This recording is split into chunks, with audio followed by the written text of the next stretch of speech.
Welcome back to this week's episode of Sports Mecca, everyone. My name is Jake Harrod, and alongside me today, I have Jacob Balder. Jacob, it's a pleasure to have you up here, man. How you feeling? I'm feeling good. It is good to be here, and right now, it's good again to be a Tennessee Vols fan. It's great to be a Tennessee Vol. The Vols pulled off a big win this weekend over Kentucky. A good Kentucky team. Yeah, very First good time in a Kentucky while team. we've said that. Yeah. Here's you see Dobbs going back to pass, finding Josh Smith just wide open in the end zone. Dobbs had a monster day. He was 11 of 17 for 223 yards and 3 touchdowns. He also had 147 rushing yards with 2 TDs as well. I mean, the offense looked great this game. Defense was a little shoddy. They gave up a ton of rushing yards. Here you see Dobbs again. In fact, it's a record rush yards for a losing team. Yeah, definitely. Here you see Some 400 Dobbs yards. just showing the effort and getting in the end zone no matter what. Just a really nice run by Dobbs. He had a great day rushing the ball. You said his stats. I put that into ESPN fantasy, scoring 44 points in a standard league. Yeah, that is a crazy day for a quarterback. Going in the end zone again. Yeah, the Vols looked good on offense. Here you see Dobbs in the shotgun again, 10-yard line, faking the handoff to John Kelly and dropping back to pass to Ethan Wolf. Another touchdown. Touchdown. The Vols look great. 7 touchdowns. This is the first time this year that I've felt truly confident in Tennessee's offense against a good opponent. Yeah, Kentucky's definitely not a team to take lightly. They've pulled off some big victories this season. And could have won the SEC East had they beaten Tennessee this week. Yeah, definitely. Vols' next game is at home against Missouri this weekend. How do you think that's going to pan out for them? I'm looking good. I think it's looking good for the Vols. I mean, Missouri did just beat Vanderbilt, and again, not a bad Vanderbilt team. SEC East looking a little bit more deep this year than it has in the past. But I mean, Missouri's not a very good football team. I think the Vols should win, especially if the running game plays like it did. Kamara and Kelly both look fantastic. I agree with you there. Hopefully we can keep some more guys on the field. Todd Kelly Jr. actually hurt his ankle this past weekend, looks to be out for an extended period of time. In other news, the girls volleyball team was shut out in Fayetteville by Arkansas this past weekend, 3-0. Freshman Sedona Hansen led the team with her 14th double-double of the season, racking up 13 assists and 10 digs. And also in other news, men's basketball team not looking too hot to start off the season. They lose to UTC 82-69, led by freshman Jordan Bone with 21 points. Not a great look losing to Chat in the first No, definitely not. Week. Rick Barnes needs to right the ship really quick. He's done it before. We saw him in Texas some 10-odd years ago, lead him to a Final Four appearance. So. Hopefully you can do the same with the Vols. Hopefully we can work out the kinks a little bit.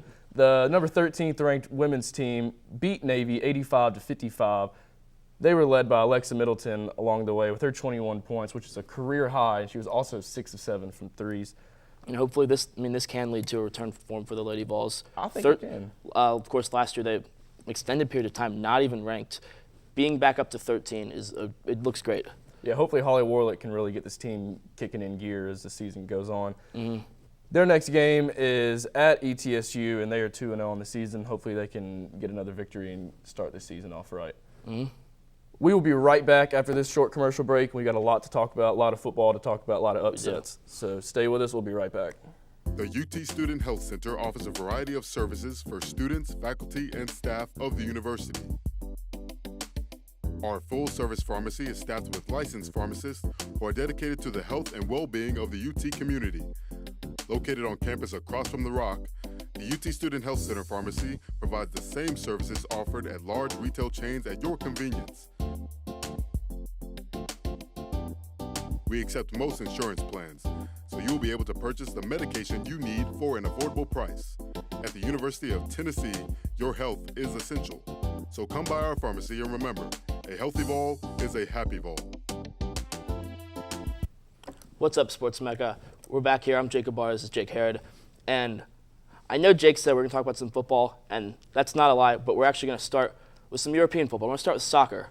So in club soccer this week, nothing happened. This was an international break, which means all of the best players left their clubs to go play for their countries in World Cup qualifying matches. And of course, the U.S. played theirs against their number 1 rival, and that's Mexico. And though U.S. was favored, FBI had them at 48% to win and 25% to tie.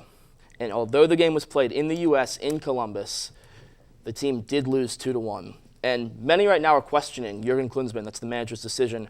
He changed the team's formation from their typical 4-4-2, which is 4 in the back, 4 midfield, 2 up top, to some sort of weird 3-5-2, 3-4-3 hybrid with only 3 guys in the back. So only 3 central defenders, and their defensive problems were exacerbated because one of the team's top defenders, that's Jeff Cameron, missed the game with an injury.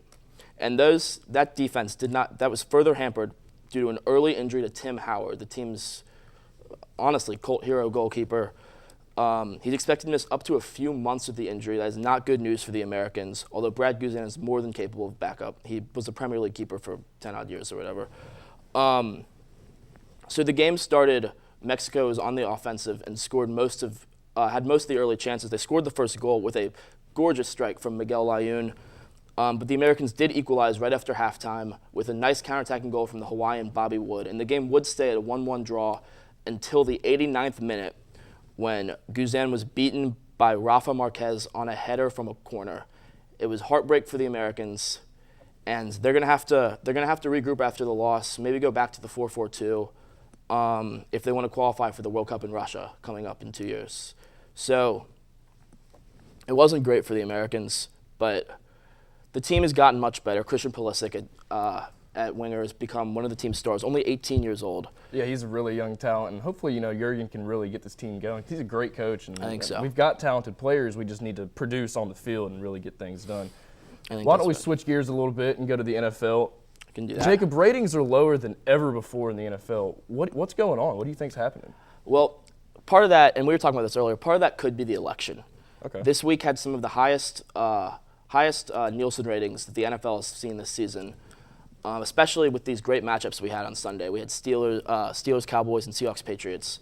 But I think it goes deeper than just the election, because even so, Steelers, Cowboys is a game you expect to see everyone in the country tune into, and that didn't happen. Yeah. So I think there's 3 reasons that the ratings are down this year. I think number 1 is that the league is younger than it's ever been.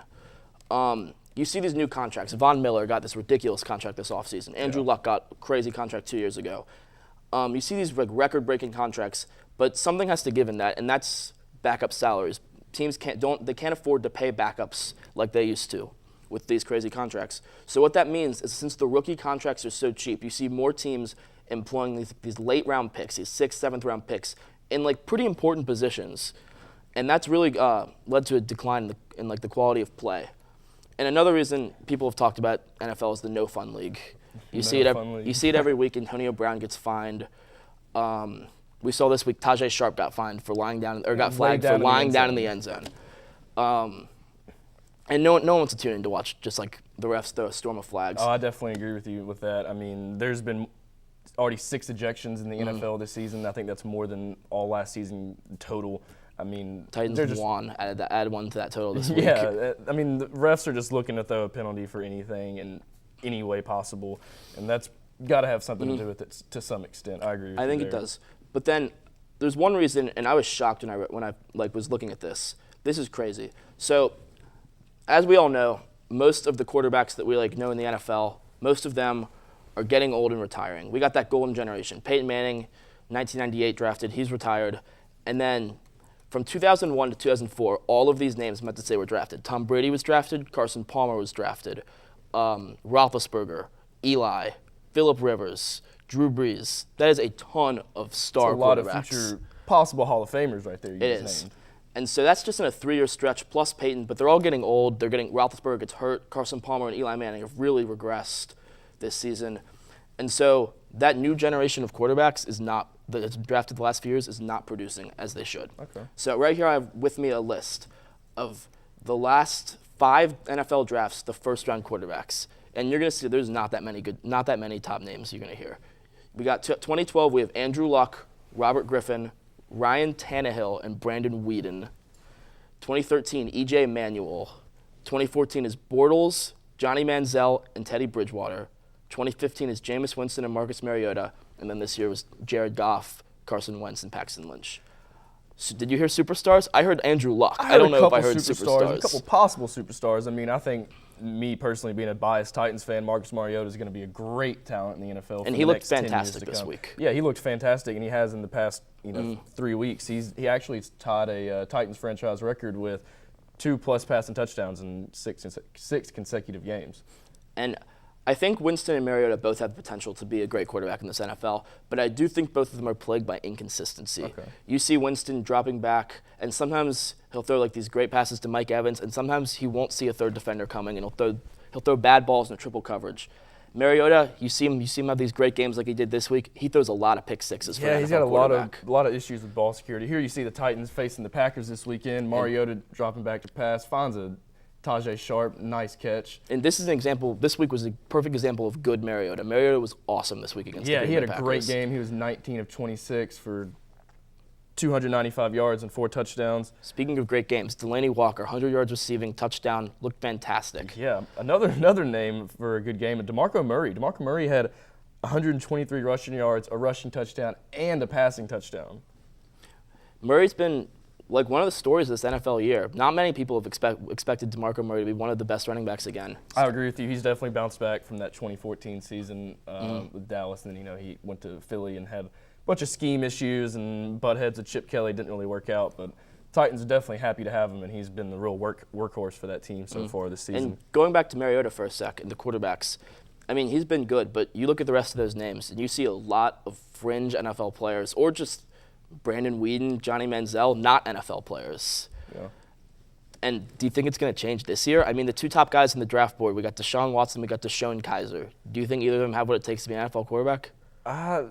Honestly, no. I don't think they're going to be that great. I mean, I think Deshaun Watson's a great talent for college level. I just don't think he's going to really pan out in the NFL. Like, I hate to say it, hate to break it to you, but I just don't think it's really going to pan out. And Deshaun Kaiser, I haven't watched enough of him play, and I feel like he hasn't done enough to really solidify himself as an NFL quarterback. I honestly agree with that. I'm not sure a quarterback in Brian Kelly's super simplified Notre Dame offense, not sure they're going to produce any NFL talents. I agree with you. Let's keep rolling with this NFL. The Seahawks finally handed Brady his first loss of the season Sunday night. That was a great game. What did you have to take from that? I guess the Seahawks, man. I mean, I am not a Seahawks fan. I've always been against them. I don't know what it is. I think it's because as someone who grew up watching Peyton stick with the Colts, got Andrew Luck, I guess you feel like he's been overshadowed by Russell Wilson a little bit with the Super Bowl. So for whatever reason, I've been anti-Seahawks, but man, they look good. They did look good last night. That defense is, I mean, it's the best in the league. No, they're ferocious. They just keep coming after you all game long and don't let up. How about those Cowboys, though? How about them Cowboys, man? Zeke Elliott, is he? He's in my opinion, he's the rookie of the year already. I think he's already stamped it. It's done with. There's no point in even arguing. What about MVP? Do you think he's gonna win the MVP? I mean, he's already ran for over 1,000 yards. I'm not sure about the MVP. Zeke, maybe Offensive Player of the Year. I think he's going to lead the league in rushing at the end of the year. I think he's going to break Eric Dickerson's rookie rush record. Wow, that's a bold statement. But I think you have to give the MVP to someone like Derek Carr. Derek Carr has truly proven himself as a superstar in this league this year. We didn't hear too much about him this week. The Raiders are on bye, of course. But when you see what Carr has done with this Raiders offense, everyone expected them to have this great defense with guys like Khalil Mack and David Amerson, Sean Smith at corner. But really, that defense hasn't been that good. They're actually ranked pretty low in the league standings. It's been the offense. It's been the reemergence of Michael Crabtree as one of the best receivers in the league. It's been Amari Cooper becoming a young star, Latavius Murray looking great behind that offensive line. I mean, I think you got to give it to a guy like Carr for orchestrating such a good offense. Okay, I can see your point there. Now, let's stick with quarterbacks. Okay. And we can go back to the Cowboys a little bit. Jerry Jones said he's going to ride with the hot hand and stick with Dak Prescott. I agree with him. I mean, I've been saying that for the past 4 weeks, honestly, ever since Romo hurt his back. Romo can't stay healthy. He's been hurt the past 2-3 years in a row. He's going to get hurt again. It's just a matter of time. Especially after Dak's been playing recently. They've won 8 in a row. They haven't done that since I've been alive. I mean, Dak's playing great. He's playing mistake-free football. The team's really the chemistry is through the roof right now. I definitely think Dak's got this locked up for the rest of the season, and there's no point. How about we get into a little bit of pick'em here? My Titans face the Colts this weekend. Who do you think is going to win in that AFC South matchup? I'm going to have to take the Colts. Okay. All right. We said all those names of quarterbacks. Andrew Luck, I think, is the one generational talent on that list. Andrew Luck is just a phenomenal player, even with no offensive line. He's just proven himself to be one of the best quarterbacks in the league. He has no help at all. No on help. That team. And Jim Irsay's even said basically we don't have any help because we handed him this large contract. Can you give the MVP to a guy in a 7-9 team? No, if you can, can't. it goes to Andrew Luck. I think he's going to lead the Colts to victory. I'm going to have to take the Titans with that. I mean, the Titans just beat the Packers by 20 points this past weekend. They've looked great the past couple of weeks. The team seems to go the way Mariota goes. If he turns it over a couple times, if he fumbles, throws a couple picks, we're definitely going to lose. But games like he had Sunday against the Packers, if he comes out lights out, then, I mean, we're going to get the W, no matter who we play, in my opinion. Cardinals-Vikings, the Vikings started out hot, 5-0. They've lost 4 in a row ever since. Who do you think's going to pull out that win? This game looks so much better just a little bit ago. Vikings were truly like a top 5 team in the league first couple of weeks. Before the season, Cardinals were a popular Super Bowl pick. Both teams have been, honestly, disappointments since their Vikings hot start this year, Cardinals hot end last year, I guess. I'm going to go with the Cardinals. The Vikings haven't shown they can do anything without Teddy Bridgewater or Adrian Peterson. Jerick McKinnon is not an NFL starting running back. Sam Bradford started off all right, has not been good since. I think Carson Palmer will figure out how to get it done. Or more, I guess, David Johnson. Okay, I'm going to have to disagree with you again. I think the Vikings defense is one of the best defenses in the NFL. They just continue to look ferocious and just smack everyone around. And, I think that they're going to right the ship this week and not get that 5th consecutive loss. Back to the Cowboys. They're playing the Ravens this weekend in a big matchup. I'm going to have to take the Cowboys. They're just rolling with the punches. Zeke had that game-winning touchdown to end the game Sunday against the Steelers. Like I said, I'm going to have to take the Cowboys. Who do you got? I don't think you can take anyone but the Cowboys. Okay. 8 wins in a row. They're number 1 in the league in record, everything. I mean, the Ravens haven't shown they can be a good team. Terrence West is their starting running back. That is not good enough for the NFL. Flacco has been inconsistent this year. I agree with you there. I think you gotta ride with the hot hand, as Jerry Jones said. Gotta ride with Dak. Back to the Raiders. The Raiders have pulling off the best record they've had in a very long time, ever since I can remember, honestly. They're playing Monday Night Football in Mexico City against the Houston Texans. Who do you got this night? I'm going to say the Raiders, but not just for this game, but for the entire AFC West. I think the AFC West is the strongest division in football. I don't think you can argue that with the Chiefs, Broncos, and I agree with you. Chargers are the best bad team in football. And I think the Raiders are the best team of those 4. We saw them do it against the Broncos. I don't think the Texans will be a problem. I don't think so either. The Texans got a pretty good defense, but without J.J. Watt, I mean, there's just only so much you can do and so much you can stop. We will be right back after this commercial break. We got some more football to talk about, some upsets in college football, shaking things up in the polls. Stay tuned. The UT Student Health Center offers a variety of services for students, faculty, and staff of the university. Our full-service pharmacy is staffed with licensed pharmacists who are dedicated to the health and well-being of the UT community. Located on campus across from the Rock, the UT Student Health Center Pharmacy provides the same services offered at large retail chains at your convenience. We accept most insurance plans, so you'll be able to purchase the medication you need for an affordable price. At the University of Tennessee, your health is essential. So come by our pharmacy and remember, a healthy ball is a happy ball. Welcome back, everyone. Like I said earlier, I'm Jake Carey with Jacob Bowder here. Let's get into some NBA action here. Let's do it. Cavaliers coming off, the championship, coming back from a 3-1 deficit to the Warriors. They're looking great to start the season. They are, but they did pick up their first loss of the year. And honestly, it was the Dennis Schroeder show that night. Seeing what Schroeder's become this season has just been amazing as an NBA fan. Of course, he was their backup point guard last year, wasn't trusted with the ball, was a little reckless at times. But the Hawks saw enough in him to get rid of Jeff Teague, trade him to Indiana, and make Schroeder their future. They paid him $80 million, and he's showing why with plays like that. I agree with you. There's definitely talks of him possibly winning the most improved player of the year this year. And I think that's a good pick. He's really developed something he didn't have before, was a jump shot. He's developed a consistent 3-point jump shot. And in a league that values pace and space so much, having a fast guy that can shoot threes like Dennis Schroeder leading your offense is what every team needs. I agree with you. And other news in this game right here, LeBron became the youngest player to score 27,000 points in his career, beating Kobe's previous record by a little bit over a year or so. So definitely more big things coming from LeBron. He does not seem to be slowing down or regressing by any means necessary. Continuing with basketball, Russell Westbrook, man, he is a bad man. I think awesome right now, For me personally, he's my favorite to win the MVP. The man just became the second player in NBA history to average 30 points and 10 assists in his first 10 games of the season, joining Oscar Robertson from the 1966-67 season. I mean, that's incredible. It's obviously unheard of. I mean, that's just nuts. I think Westbrook's definitely pulling away the MVP with this. He's already averaging 32, 9, and 10 already. So I think he might have company in that elite club you just mentioned. James Harden has not played his 10th game of the year yet. He's only 9. They've played 9 games. They're 5-4. He's averaging 30, 13, and 8. And so we were talking about this earlier. You said you think Westbrook's going to win the MVP. I think I'm going to take James Harden. Okay, that's a pretty good pick. I mean, he's definitely making the Rockets. Yeah, he's definitely making the Rockets look a lot better in his transition over to point guard from shooting guard. He's really getting the rest of his team involved, and I think it's going to help out the team in the long run. And something with both of those teams is their current records. They're 5-4. They're 6-4. I don't think they're going to find a place in the NBA's elite this year. I think. Okay. I especially think both Harden and Westbrook's production, as great as they've been, I think it's probably unsustainable. Neither team has very much depth, and the teams are terrible without their stars on the floor.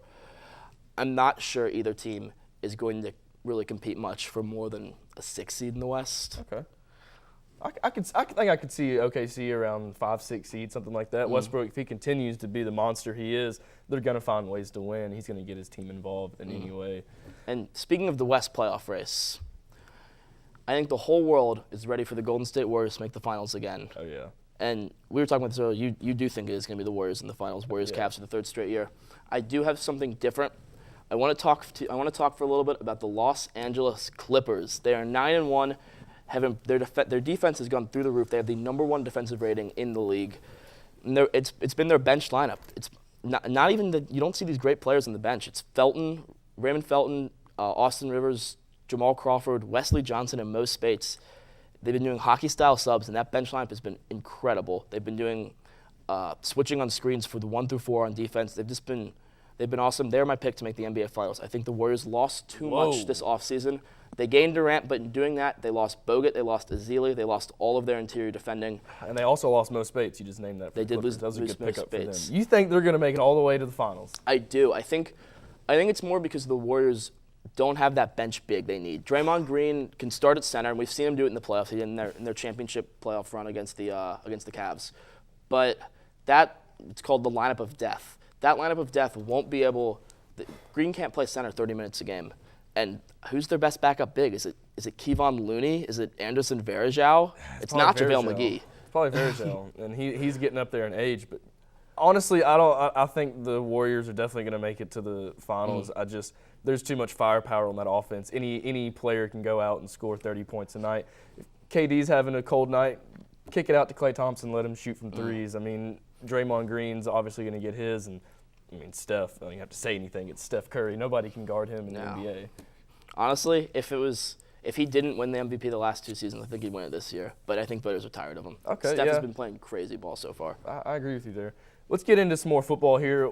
We had a big week of upsets this past week. I mean, we saw the number 2, 3, and 4 teams drop. It's the first time since 1985. That's insane. I mean, like I said, you got Michigan losing to Iowa on a last-second field goal. Here we see Keith Duncan, 3 seconds left on the clock. I mean, Michigan had a chance to run the clock down, and they didn't. They had to pump the ball back, and then Iowa just methodically moved the ball down the field and kicked the field goal. And you got to feel good for Iowa. You see the fans storming the field.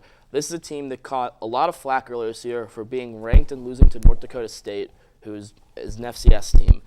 But North Dakota State's they've beaten FBS teams the last 6 seasons. I don't think losing to them is bad at all. In fact, they almost were ranked in the top 25 this season, which is unheard of for a team outside the FBS. So it's a good win for Kirk Ferentz's Iowa. I agree with you, and I think Iowa's a little bit better than what people think, and especially being a 4-loss team. I mean, they went 11 games last year being undefeated, or they went all the way into the Big Ten championship being undefeated, and then they got smacked around by Ohio State. How do you think this is really going to shake up the polls? I mean, who do you have as your top 4 right now? Man, this is tough. Well, let's say top 5. How about top 5? Well, I think the top 5 is easy, and I think the AP poll right now has it right, because the AP poll has Bama number 1, Ohio State number 2, Louisville 3, Michigan 4, and Clemson 5. And I think that's right. But if I had to pick one of those teams to miss the playoffs right now, I think I'm going to go Michigan, which is Michigan, a okay. bit of an upset, but I do think Ohio State has it in them to beat them when they play in 2 weeks. I'm going to have to disagree with you right there. Michigan's looked great all season. They I have. mean, they definitely looked pretty sluggish the other night, and they definitely showed some weaknesses they have on both sides of the ball. But, I mean, if you got a player like Jabril Peppers out there who you can just throw around, he's playing safety, corner, nickel, linebacker. He's playing some quarterback, running back. I think they threw him the ball this past weekend. I mean, he just does everything for the team. I think they're talented enough on both sides of the ball that they're going to beat Ohio State, and then they're going to wind up winning the Big Ten and pushing themselves into the playoffs. And it's an interesting situation in the Big Ten right now. You see the three-team. It's a three-team race for who's going to win. Who's going to play Wisconsin in the championship between Ohio State, Michigan, and Penn State. And honestly, even though I have Ohio State in my playoff, I do not think they're going to win the Big Ten because of that earlier loss to Penn State. It looks like if they beat Michigan, unless Penn State drops the game to Michigan State, not a good team, or Rutgers, who might as well not be a team. Yeah, Rutgers is not a very good football team. It's gonna be this year. Penn State because of the head-to-head record. Okay, that's pretty bold, but I can see your point there. But yeah, I mean, end of the day though, what really matters is who can match up with Alabama. Nobody. It's a very good answer. Nobody. I mean, they're just too talented on both sides of the ball. And they're huge. And before this week, the narrative was, Alabama's gonna make the finals, and then maybe Michigan can beat them. But after this week, I don't think Michigan can. I don't think anybody's going to come close to beating them this year. I mean, Jalen Hurts is an 18-year-old true freshman playing quarterback, and Had a historic game. First Alabama quarterback ever with 300 pass yards and 100 rush yards in a game. Isn't that crazy? Nobody's Yeah. ever done that in Alabama history. Hurts is special. He's a very special football player, and like Lucas stated earlier in the season, this Alabama team could be the best team Nick Saban's ever had. And, you know, at first I didn't really agree with that, but I'm starting to think so. I mean, they won this past weekend against Mississippi State 51-3. And they had a bad game the week before that against LSU and still pitched a shutout, 10-0. I mean, they've looked phenomenal all season. Hurts has been awesome. The running game has been awesome. The defense has been. I don't know who's going to beat them. I don't think anyone is. I agree with you. I don't think anybody's going to beat them at all. So AP poll came out, top 5, you know, Bama, Ohio State at 2, Louisville at 3, Michigan at 4, and then Clemson at 5. You think the ACC is going to have 2 teams this year? I do. And it's weird and kind of unfortunate because I'm not sure how good the ACC is. But especially as we saw this weekend, a team like Pitt being able to beat Clemson with a Tennessee transfer at quarterback looking incredible. And Clemson was at home at night. I mean, they had a 21 home game winning streak. So I'm not sure how strong the ACC is, but maybe as a byproduct of that, they're going to have 2 teams finish with 1 loss, I believe, with Clemson and Louisville. And if they both finish with 1 loss, I don't see I can leave either of them out. I agree with you. I mean, I think Louisville's got the best player in the nation, and Lamar Jackson, and I think you can't leave them out just because, honestly, him alone. I mean, he's just going to find holes in the defense and find a way to just light everybody up like he has done so far this season, even that Clemson team that we were talking about. Let's get into a little bit of pick'em here. We've got the Gators heading down to Baton Rouge playing LSU. Big game. You know, this got postponed because of Hurricane Matthew. How do you think this is going to pan out? I don't think I'm allowed to say Florida and sit on this desk. As we all know, this game is for the SEC East practically. If Florida wins, they have won the SEC East. If they lose and Tennessee wins out, Tennessee will be the SEC East winners. This game was being played in the Swamp. I think I would take Florida. I don't think these 2 teams have that much separating them. But it's in Death Valley. You gotta go Gators. You gotta go Tigers. I'm gonna take the Tigers in this one too. I mean, Leonard Fournette had a monster game this past weekend. So did the backup Geis. I mean, it's a great 1-2 punch combo right there. Could be the best right now in the season, especially with both of them being healthy right now. I'm definitely gonna take LSU in this one. I just don't think Florida has enough to get it done right now. I think you're right. Oklahoma's making the trip out to West Virginia. This is a top 10 matchup. This is a good game. This has got some playoff implications as well. How do you think this is going to pan out? If the Big 12 wants a team, they're going to need West Virginia to win this game, and they're going to need a little more help than that. Oklahoma right now is number 8. West Virginia is number 10. I'm going to take the Mountaineers in Morgantown. Okay. Mostly because I'm not sure Oklahoma is worthy of this number 8 spot. As we saw, they got blown out by Houston. They didn't look good. They lost another game. They're undefeated since that second loss in week 3, I believe. But I mean, they haven't been that good. I'm going to have to disagree with you. I'm going to take Oklahoma. I think Baker Mayfield's a great talent. I mean, he can move around in the pocket. He can definitely scramble. He's a former dancer. He's got the moves. Yeah, it helps out a little bit, right? Got to. Yeah, I'm going to take the Sooners in this one. I just think they've got too much firepower on offense and defense for West Virginia to really pull this victory out at home.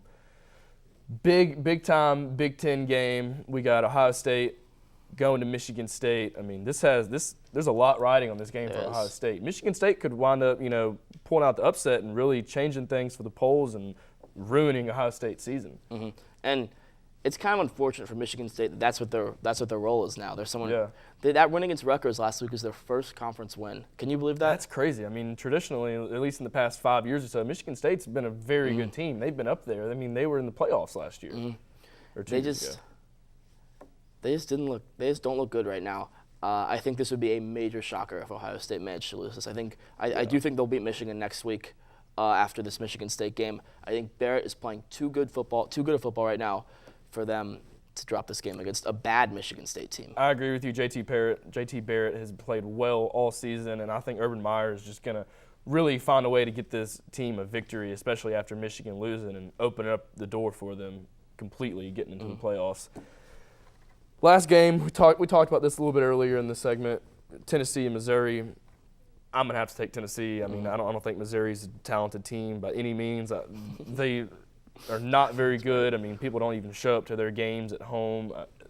I don't have much to say else about this other than that. I just think Tennessee's a far more talented team. I said it earlier, I'll say it again, Missouri will not pose a problem this week. Yeah. And that's a confidence in the Vols that I'm glad I have. I haven't had it all season, but I do think they'll just pound Missouri. Okay. Now, the season's coming down to an end. Heisman talks are really getting big now, but for me, there's really only one guy, and that's Lamar Jackson. Yeah. I mean, he is a stud, and he just continues to find a way to light every single defense up, and I don't think that anybody can take away this Heisman trophy from him, this Heisman season. No, I think you're exactly right. Right now, I believe his Vegas odds, if you would like to bet for Lamar Jackson to win Heisman, you have to risk $200 to win 10. And Vegas is usually pretty good about that type of stuff. I think they're right. We might as well be talking about who's going to win, who's going to be second in the Heisman race. I think it's over. Yeah, and for me, a guy you got to throw in there for number 2, I talked about him a little bit earlier, Jabril Peppers, man. I mean, like I said, you can throw him around everywhere, and he returns punts. I mean, he could be the first defensive player to – he's probably not going to win it, but he could be the second defensive player since Woodson. Yeah, since Woodson, also Michigan man, to bring home the trophy. But, I mean, let's be real here. There's nobody better than Lamar Jackson. It's Lamar Jackson's trophy to lose. Yeah, it's the Lamar Jackson He's season. not going to lose it. No, I definitely agree with you there. I mean, another defensive guy you could possibly throw in there, Derek Barnett. I mean, he got his 30th career sack this past weekend, 2 away from breaking Reggie White's Tennessee record. Could be a good dark horse candidate to make the Heisman ceremony. I agree. But the same thing with Pumphrey for San Diego State. But I don't think anyone's going to take it from Lamar. Yeah, I 100% agree with you there. I'm glad we agree on that one. Well, that's about all we've got for this week's episode. Thank you for joining us, everybody. I'm Jake Herod. This is Jacob Bowder. Please join us next week. Thank you.